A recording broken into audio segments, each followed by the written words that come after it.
자의 협력입니다. 분명히 선교는 보내는 자가 있고 또 보냄을 받은 자가 있어서 또 주님의 선교를 감당하게 됩니다. 1월은 말씀드린 대로 CNMA에 소속되어 있는 모든 교회가 선교 헌신의 달로 섬깁니다. 특별히 마음으로만 헌신하는 게 아니라 기도와 물질로서 헌신하는 것입니다. 이것은 교회가 세워지는 선교의 역사에 항상 있어 왔습니다. 그래서 선교 헌신의 달을 할 때 Great Commission Fund GCF를 가지고 기도하면서 하나님께서 각자 신명 가운데, 가정 가운데, 교회 가운데 하나님 맡은 바 분량에 따라서 결단하면서 선교를 헌신하도록 합니다. 그래서 영상을 보여줬고요. 이것을 거의 한 달 동안을 1월 달을 여러분에게 보여드리려고 합니다. 그래서 성령께서 여러분 마음에 감동을 주시는 대로 또 GCF 선교 헌금을 통하여서 선교에 결단하는 그런 여러분 되기 바랍니다. 이런 복음이 온 세상에 전파되는 데 있어서 이 CNMA 교단에 속되어 있는 이 GCF 선교를 통하여서 엄청나게 감당하고 있습니다. 그래서 GCF의 그 임팩트, 선교 임팩트가 매년 끝날 때마다 이제 그것을 책자로 만들어 놓는데 제가 그것을 보면서 참 하나님께서 이 교회를 통하여서, 교단을 통하여서 얼마나 많은 선교회를 이루어 가시는지를 보게 됩니다. 이 얼라이언스 교회에 소속되어 있는 교회의 숫자가 1948교회입니다. 그 중에 지난 2025년 한 해 동안 세례받은 숫자가 12,196명입니다. 그런데 이 CNMA 교단이 굉장히 다민족 그런 교단이에요. 선교를 하기 때문에 뭐 당연한 것이죠. 그런데 이 숫자가 다른 어떤 교단보다도 굉장히 많습니다. 51%가 다민족 국가로 민족으로 되어 있는 교회입니다. 이래서 우리 한국 교회처럼. 그래서 보면 non-Anglo or 이런 그 백인들 교회가 아닌 멀티-에트닉 교회로 되어 있는 그런 교회 51%가 되어 있습니다. 그러니까 38개 정도의 랭귀지로 예배를 드리고 있고 복음을 전하고 있고 그렇게 활동하고 있는, 사역하고 있는 교회입니다. 너무나 선교적인 그런 교회죠. 얼마나 감사한지 모릅니다. 구약 때부터 하나님께서 선지자를 통하여서 열방과 민족이 나에게로 돌아와서 예배드리고 나를 찬양하기를 원한다. 이 백성은 나를 위하여서 나의 찬양이 되도록 지었다. 하나님께서 그렇게 말씀하셨는데 그 역사가 일어나기 시작을 하고 예수 그리스도와 또 성령을 통하여서 제자들이 예수님의 Great Commission 그 명령을 통하여서 전 세계에 가서 너희는 가서 모든 민족으로 제자를 삼아 아버지와 아들과 성령의 이름으로 세를 주고 내가 너에게 가르친 모든 것을 가르치고 또 지키게 하라. 볼지어다 내가 세상 끝날까지 너희와 항상 함께하리라. 예수님이 교회를 향한 그런 명령의 말씀, 선교의 말씀을 따라서 얼마나 열심을 다하여서 이 교회가 섬기는지 모릅니다. 이 책자를 보면서 너무나 감사하더라고요. 또 이 GCF 선교 헌금이 지난 한 해 동안 얼마가 거쳤냐 하면은 770만 달러가 모였어요. 1948개 교회가 GCF를 선교를 헌금을 드렸는데 770만 달러. 우리 교회도 지난 한 해 동안 선교 헌금을 이제 GCF 선교 헌금을 드렸어요. 매년 이것을 소급해서 이제 그 다음 해가 되면 이제 GCF 본사로 보냅니다. 그걸 통하여서 아까 제 영상으로 본 그 선교사님들이 각처에서 마음을 다하여서 정말 정성 다하여서 마음껏 복음을 전하고 있습니다. 참 너무나도 귀한 그런 선교에 교회가 동참하는 것, 또 함께 참여하고 온 교회가 함께 선교하는 것 얼마나 복된지 모릅니다. 선교는 교회의 정체성입니다. 교회에는 선교적 DNA가 있습니다. 교회의 가장 우선순위가 뭐냐? 예수님께서 제자들에게 말씀하시고 사도행전에 승천하시기 전에 성령이 너에게 임하시면 너희가 권능을 받고 예루살렘과 온 유대와 사마리아와 땅 끝까지 이르러 내 증인되리라. 그렇게 말씀하셨어요. 그러니까 교회는 예수 그리스도의 증인으로 예루살렘부터 땅 끝까지 이르러 주님의 말씀을 전하는 게 얼마나 중요한지 모릅니다. 그래서 교회에서 우선순위는 뭐냐? 실은 선교하는 거예요. 그래서 교회에서 선교가 활발하면 교회는 살아 움직이기 시작합니다. 그러니까 선교적 생동감이 넘치는 교회가 되도록 할 때 교회가 자라게 되고 성장하게 되고 성숙하게 되고 주의 뜻과 주님의 나라를 바라보게 되는 역사들이 일어나게 됩니다. 그래서 1월에는 우리가 선교적 부르심을 재확인하는 달로 온 교회가 함께 참여하고 있습니다. 그래서 연말에 바쁘고 또 이런저런 일들로 인해서 분주했던 우리의 마음이 1월 딱 되면 새롭게 나를 또 우리 교회를 선교적으로 부르셨지, 다시 재확인하고 선교로의 부르심에 결단하고 헌신하고 섬기고 준비하고 참여하는 온 교회가 되길 주님의 이름으로 축원합니다. 오늘 말씀에 볼 때 이런 말씀이 있습니다. 왜 선교가 필요한가? 왜 선교해야 되는가? 왜냐하면 구원은 반드시 전파하는 선교를 통해서 이루어지기 때문입니다. 다른 루트가 없습니다. 오늘 13절 14절 다 같이 한번 읽도록 하겠습니다. 시작. 누구든지 주의 이름을 부르는 자는 구원을 받으리라. 14절. 그런즉 그들이 믿지 아니하는 이를 어찌 부르리요? 듣지도 못한 이를 어찌 믿으리요? 전파하는 자가 없이 어찌 들으리요? 이렇게 되어 있습니다. 누구든지 주의 이름을 부르는 자는 구원을 받으리라. 여러분 이거 너무나 잘 알지 않습니까? 누구든지 주의 이름을 부르는 자는 구원을 받으리라. 근데 여기까지만 알면 안 되는 거예요. 그 다음 말씀이 매우 중요합니다. 주의 이름을 부르는 자가 구원을 받는데, 그렇다면 주님의 이름을 어떻게 부르냐 이거예요. 주님의 이름을 부르는 자가 구원을 받는데 구원받아야 되지 않습니까? 예수님께서 이 땅에 오신 이유가 뭡니까? 하나님의 세상을 이처럼 사랑하사 독생자를 주셨으니 이는 저를 믿는 자마다 멸망치 않고 영생을 얻게 하려 하십니다. 구원을 얻게 하려 하십니다. 그럼 어떻게 구원을 받느냐? 예수님의 이름을 불러야지 구원을 받는데, 그러면 어떻게 이런 일이 일어나는가? 14절에 그런즉 그들이 믿지 아니하는 이를 어찌 부르리요? 듣지도 못한 이를 어찌 믿으리요? 전파하는 자가 없이 어찌 들으리요? 너무나 중요한 것 아닙니까? 예수님의 이름을 부르는 자가 구원을 받는데, 그렇다면 어떻게 예수님의 이름을 부를 수 있느냐? 지금 역순으로 가고 있어요. 구원을 받는 것에 대한 역순을 가고 있는데 뭐예요? 믿음이 있어야지 부른다는 거예요. 예수님의 이름을 부를 때는 믿음이 있어야 되는 거예요. 그들이 믿지 아니하는 이를 어찌 부르리요? 믿지 않는데 어떻게 부를 수 있느냐 이거예요. 여러분 우리가 예수님을 찬양하고 예배하고 주님의 이름을 높이 올리고 예수님을 부르는 것은 우리가 믿기 때문에, 예수님 믿기 때문에 찬양하고 예수님 예배하는 것 아닙니까? 근데 어떻게 믿음이 생기냐 이거예요. 믿지 않은 자가 어찌 부르리요? 왜 예수님의 이름 부른 자가 구원을 받는데, 그러면 믿음이 있어야 되는데 어떻게 믿음이 생기냐? 듣지도 못한 이를 어찌 믿으리요? 복음을 듣지 않았는데 어떻게 믿을 수 있냐는 거예요. 그러니까 뭐예요? 전파하는 자가 없이 어찌 들으리요? 지금 이 역순으로 가고 있어요. 구원의 순서가 나옵니다. 그냥 구원은 점프업 할 수 있는 게 아니에요. 갑자기 구원받고 그런 거 아닙니다. 구원도 순서가 있어요. 어떤 순서입니까? 구원을 받으려면 예수님의 이름 불러야 되는데, 예수님의 이름 부르려면 예수를 믿어야 되는데, 예수님을 믿으려면 믿음은 뭐예요? 들음에서 나며 복음을 들어야죠. 근데 어떻게 듣습니까? 가만히 허공에 들림이 옵니까? 그런 건 없어요. 누가 말을 해야죠. 복음을 전파하는 이가 있을 때 그 복음을 들을 수 있는 거예요. 그러니까 구원받는 사람은 결국 뭐예요? 출발이 뭐예요?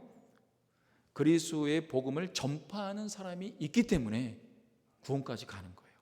그러니까 전파하고, 복음을 전파하고, 복음을 그러니까 듣고, 복음을 들으니까 믿음이 생기고, 믿음이 생기니까 예수님의 이름 부르고, 주님 나를 살려달라고 부르고, 어떻게 해요? 그러니까 주님이 구원하시는 거예요. 구원이 임하는 거예요. 지금 그 순서를 말하고 있어요. 구원. 그러니까 구원은 반드시 전파하는 선교를 통하여 이루어질 수 있는 거예요. 요즘에 이런 질문들, 또 이런 그 교계에, 또 뭐 신문에, 뉴스에 이런 일들이 많이 합니다. 한국도 그렇고 미국도 그렇고 교회에서 교인의 숫자가 줄어든다는 거예요. 세례받는 숫자들이 줄어들고 있다라는 것입니다. 아이들은 뭐 말할 것도 없고요. 아이들은 뭐 점점 더 줄어들고 있고, 청년들 교회 안 나와요. 기존에는 미국도 그 팬데믹 이후에 교회가 조금 반짝 뭐 성장하는 것 같더니 또 이제 지금 조금씩 빠져나간다는 거예요. 왜 그럽니까? 왜 이런 일이 일어날까요? 뭐 여러 가지 이유가 있겠죠. 여러 가지가 이유가 있겠지만 가장 중요한 이유는 뭡니까? 교회가 복음을 전파하지 않기 때문에 그렇습니다. 어떻게 예수님 믿고 예수님의 이름으로, 성삼위 하나님의 이름으로 세례를 받고 주님을 예배하고 찬양하는데 매주마다 주님 앞에 나오고, 여기까지 가는 데 있어서 첫 번째는 뭐예요?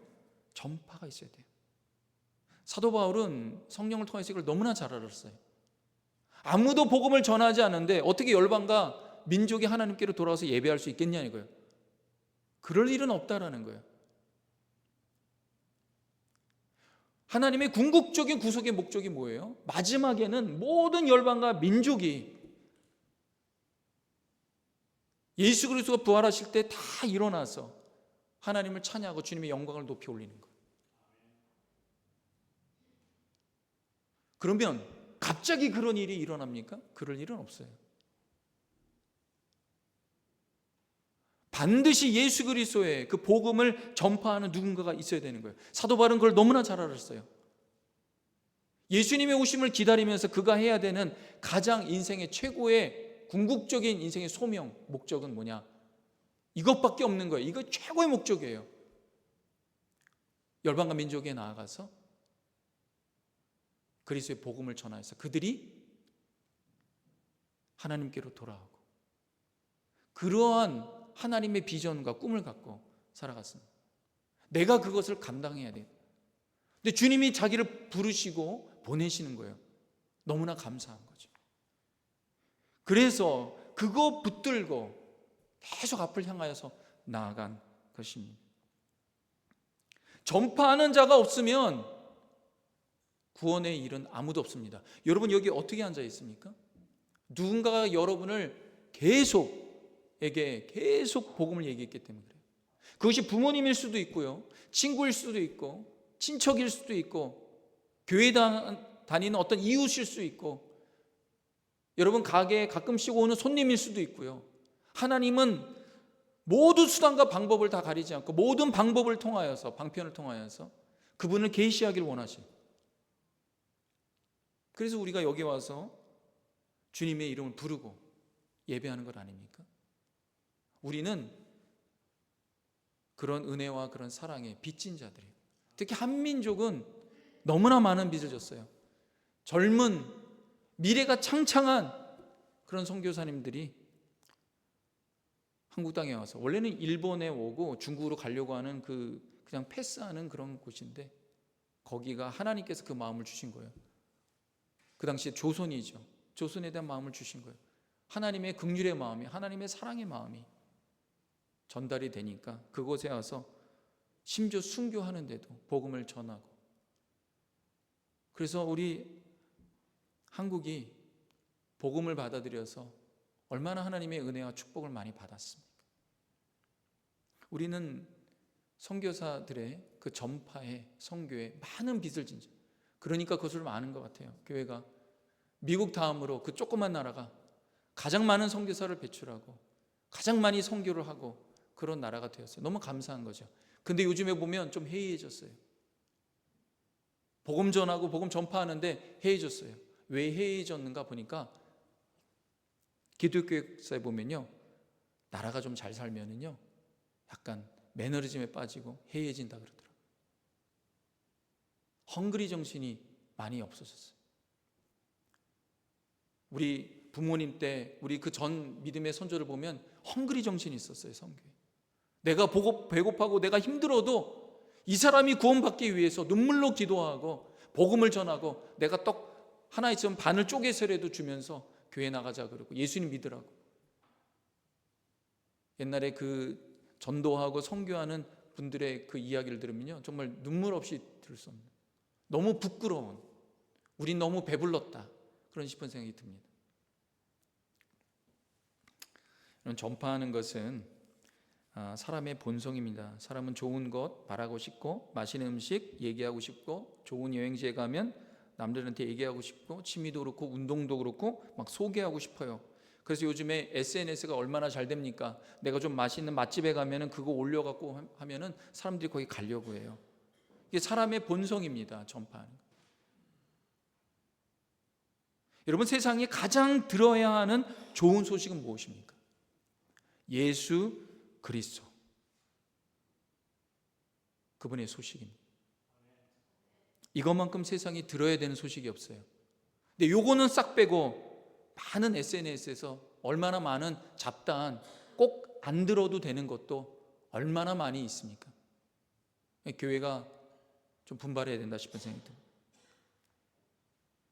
그런데 이 세상에서 복음을 전하는 것이요, 쉽지 않습니다. 이해시키기도 쉽지 않고 여러 냉대와 오해를 사기도 합니다. 그럼에도 불구하고 여러분 꼭 계속 복음을 뚝심 있게 전파해야 돼요. 뚝심이 필요합니다. 어느 전도사님이 과거에 이제 신학교를 다니면서 시골 교회 하나님께서 부르셔갖고 이제 전도를 하는데, 그 전도하면서 일어난 에피소드들이 참 재미있는 것들이 많더라고요. 웃긴 것도 많고, 좀 어떤 건 웃기고 어떤 건 눈물이 나고, 그러나 끊임없이 복음을 전하여서 놀랍게 변화되는 것도 있고요. 그래서 이 전도사님이 시골 교회를 개척을 했습니다. 전도하기 시작합니다. 그래서 각 가정마다 방문하여서 이제 개척을 하는데, 마침 할머니 한 분이 마루에 앉아서 졸고 있는 거예요. 여기 경상도인 것 같아요.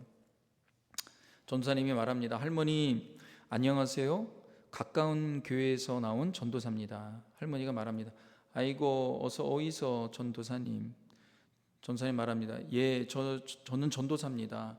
아, 예, 전도사님 어째 인두추한 곳까지 교회에 한번 나오시라고 전도 나왔습니다. 뭐라고? 예, 못 알아듣죠. 이 전도나 이런 것들이 다. 할머니 교회에 나오셔서 하나님을 믿으시면 구원을 받습니다. 예, 교회 가면 구원을 준다고? 예, 예 할머니 그러면 가야지. 언제 가면 되는겨? 주일날 오세요. 바로 저 교회로 오시면 됩니다. 주일날요? 그게 뭔데요? 아, 일요일요. 마침 오늘이 토요일이니 내일 오시면 됩니다. 교회에서 종을 치니까 그 소리 듣고 오세요. 알겠습니다. 내일 내가 가겠습니다. 네 할머니 내일 교회에 꼭 뵙겠습니다. 안녕히 계십시오. 예, 멀리 안 갑니다. 살펴가 있어. 그리고 이제 주일에 할머니가 교회에 왔어요. 예배에 아주 늦게 온 거예요. 늦게 왔습니다. 이제 할머니가 전도사님 지 왔어요. 아, 예 할머니 오늘 늦게 오셨네요. 아이고 마 잠이 깜빡 들었부터 아닙니까? 아, 그러셨군요. 그러면 그만 가까이에. 아, 그러세요. 다음 주일에는 늦지 않게 오세요. 알겠습니다. 그런데 이제 그 다음 주일 됐는데 할머니가 안 오는 거예요. 몇 주가 돼도 안 오는 거예요. 이상하게 여겨서 전도사님이 할머니를 또 다시 찾아갔습니다. 할머니가 말합니다. 우째 또 왔는겨? 할머니 안녕하셨어요. 요새 할머니가 교회 안 나오니까 궁금해서 왔습니다. 아이고 안녕이고 교회 거 다 치아 뿌쏘마. 아, 왜 그러세요? 와 그러나 마나 우째 전도사님은 거짓말을 그래 잘해. 거짓말이라니요? 할머니 그러면 그게 거짓말이 아니고 뭔기요? 무슨 말씀이신지 해. 이 젊은 도사님이 발뺌을 하려고. 그때 전 도사님이 그랬지에 교회 나오면 구원을 받는다고. 예 제가 분명히 그랬습니다. 그런데 와 안 주는겨? 무슨 말씀이신지. 내가 구원을 받으려고 일요일에 몇 번 왔다 갔다 나왔는데 구원은 고사하고 일전도 안 주대예. 도사님은 거짓말해도 되는겨? 할머니 저는 도사가 아니고 전도사입니다. 그리고 구원은요 도사가 아니라고. 그러면 전씨라 해야겠네. 고마 됐어. 꼴랑 10원도 아닌 구원 준다는 그 말을 믿고 일요일마다 꼬박꼬박 온 내가 등신이지. 할머니 구원이라는 게 그런 게 아니고요. 전씨 마 됐다 안 카요. 인자 가 보이소. 여러분, 우리가 전도하는 게 쉽지가 않아요. 세상에 나아가서 전도하는 것 만만치가 않습니다. 그럼에도 불구하고 교회는 어떻게 해요? 계속 전파하는 거예요. 뚝심 있게 전파해야 돼요. 여러분, 우리가 하는 말 은혜다, 십자가다, 구원이다, 여러분 이것을 알아들을 수 있겠습니까? 잘 못 알아듣죠. 그래도 어떻게 해요? 주님의 말씀을 전도하는 거예요. 여러분, 처음에 조선에 왔을 때 선교사님들이요 쓴 일기를 보면요, 조선 땅이 너무나 힘들다는 거예요. 사람들이 무지해서 못 알아듣는다는 거예요. 그런데도 선교사님은 계속 선교사님들이 주의 복음을 전했습니다. 그들의 희생과 헌신과 섬김과 전파가 아닙니다. 요즘에 사람들이 너무나 똑똑해져서 뭐 다 아는 것 같지만 실제로 말해보면요, 모르는 게 너무 많아요. 여러분, 예수님의 이름을 부르는 자는 구원을 받습니다. 전파하는 자가 없이 어떻게 구원을 받겠습니까? 다시 일어나서 복음을 전하여서 사랑의 빚을 우리가 갚고 선교의 빚을 갚는 복된 성도들 되시기 바랍니다. 우리 하나 더 말씀드리면요, 그런데 선교는요 혼자 하는 게 아니에요. 선교는 반드시 보내는 자와 가는 자의 상호 협력 관계로 이루어집니다. 하나님께서 그렇게 만드셨어요. 15절 보면요, 다 같이 한 번 더 읽도록 하겠습니다. 시작. 보내심을 받지 아니하였으면 어찌 믿으리요? 네. 전파하리요. 기록된 바 아름답도다. 좋은 소식을 전하는 자들의 발이요 함과 같으니라. 네. 보내심을 받지 않으면 어찌 전파하리요? 기록된 바 아름답도다. 좋은 소식을 전하는 자들의 발이요 함과 같으니라. 구원의 순서를 다시 상기하면 전파하고 듣고 믿고 부르고 구원받는다. 그런데 여러분, 전파보다 더 먼저 단계가 있어요. 전파를 어떻게 합니까? 전파를 그냥 할 수 있어요? 아니에요. 이건 어떤 면에서는 전파 이상으로 중요할 수가 있습니다. 전파하기 위해서는 반드시 보내심을 받아야 되는 거예요. 보내심을 받지 않으면, 보내는 뭔가가 없으면 어떻게 전파합니까? 그렇다면 보내는 주체가 있어야 되는 거예요. 그래서 선교는 보내는 자와 보냄 받은 자의 상호 협력 관계로 이루어지는 거예요. 바울은요, 안디옥 교회에서 파송받아서 선교사로 쓰임 받았어요. 바울이 내가 이곳에 가면 좋겠구나, 그래서 그냥 가갖고 선교한 것이 아닙니다. 분명히 교회에서 파송을 받았어요. 선교의 원주제는 하나님이시죠. 하나님께서 그리스도를 세상에 보내시고 그리스도는 제자들을 세상에 보냈습니다. 이 제자들이 뭐죠? 교회이죠. 그래서 교회는 다시 뭐예요? 성도를 세상의 선교사로 파송하는 거예요. 이런 상호의 협력 관계를 통하여서 선교가 어떻게 역동적으로 움직이게 됩니다. 보내심을 받지 않으면, 여기 보세요, 15절에 14절에 뭐예요? 전파하는 자가 없이 어찌 들으리요? 여기만 끝나는 게 아니에요. 15절에 그러면 전파하는 자가 어떻게 일어나느냐? 보내심을 받지 아니었으면 어찌 전파하리요? 보내심을 받아야 된다는 거예요. 그래서 전파보다 먼저가 보냄을 받는 거예요. 누가 보내느냐? 교회가 보내는 거예요. 교회는 누가 보냈습니까? 그리스도가 보낸 거예요. 그리스도는 누가 보냈습니까? 하나님이 보내는 거예요. 그러니까 교회가 보낸다라는 것은 하나님이 보내시는 거예요. 나 혼자 가는 게 아닙니다. 그래서 바울은 교회가 선교사를 파송하고 또 교회를 통해서 파송받은 선교사를 기도와 물질로 참여하도록 돕는 것, 이것이 성경적인 모델이라고 분명히 얘기하고 있습니다. 그래서 저는 이 CNMA 교단에 속되어 있는 이 교회가 너무나도 성경적인 교단이고 교회다 싶은 생각이 들어요. 보통 선교사님 하면은 선교단체에서 파송받습니다. 선교단체가 뭐냐? 파라처치라는 거예요. 근데 여러분, 원래는 교회에서 파송받아야 되는 거예요. 교회에서 훈련받고 교회에서 파송받고 그래야 되는 거예요. 근데 왜 이렇게 파라처치가, 선교단체가 선교사를 파송합니까? 왜 그러겠어요? 교회가 선교사를 파송할 만큼의 선교적 DNA나 이해가 부족하고, 그러다 보니까 선교 단체가 선교사를 파송하기 시작한 거예요. 다시 와야 되는 거예요. 교회가 선교사를 파송하고 선교사를 배출해 나가고 선교사를 훈련하고, 그런 교회가 돼야 되는 것입니다. 선교는 혼자 할 수 없는 거예요. 교회만이 선교를 온전히 감당할 수가 있는 것입니다. 3차 도미니카 단기 선교를 가는데 교회가 단기간에 선교사를 파송하고 기도와 물질과 헌신으로 참여하고 협력하는 것, 이게 얼마나 중요한지 모릅니다. 그래서 보내는 것, 교회가 보내는 거죠. 보내는 것도 선교에 참여하는 것입니다. 보내면서 뭐 합니까? 기도하고 물질로 헌신하는, 성령께서 역사하셔서 주님이 온 교회가 기쁨으로 주님의 선교에 참여할 수 있도록, 보냄 받는 자만 선교하는 게 아니에요. 보내는 자가, 보내는 교회가 보낼 때, 선교사를 보낼 때 그냥 보낼 수 있습니까? 그냥 못 보내죠.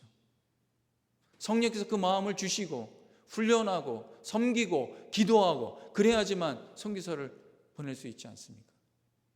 어떤 게 보니까 100명 선교사 파송, 이런 교회가 있더라고요. 정말 엄청납니다. 그 교회에서 어릴 때부터 자라나서 나중에 어떻게 훈련받고 해서 선교사가 파송되는 데까지 교회가 파송하는 거예요. 근데 그게 쉽게 될까요? 쉽게 안 되죠. 우리도 3세대가 있는데 지금은 어리고 아기 같지만 이 아이들이 믿음으로 잘 자라나서 나중에 이 뉴성교회가 그 아이들이 선교사로 파송하는데 얼마나 눈물이 나겠습니까? 베이비 때부터 키웠는데 이 아이가 커서 주님의 부르심에 감사하면서 내가 이곳에 이민족의 마음을 하나님이 주셨습니다, 이곳에 나아가려고 합니다. 온 교회가 옵니다. 그런 교회 봤어요. 왜? 그 아이가 아이의 어머니가 되고 할머니가 되고 할아버지가 되고 아버지가 되는 거 아닙니까? 교회가. 특히 힘들고 어려운 지역에 간다고 두 부부가 어릴 때부터 온 교회가 눈물을 흘리면서 그 부부를 위해서 기도하더라고요. 그게 교회입니다. 그게 선교예요. 바울은 그렇게 했습니다.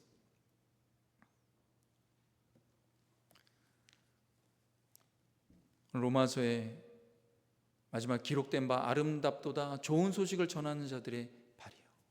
저는 교회에서 가장 아름다운 발이 주의 복음을 전하는, 좋은 소식 복음을 전하는 발이 될 수 있길 주님의 이름으로 축원합니다. 기도하겠습니다. 하나님 감사합니다.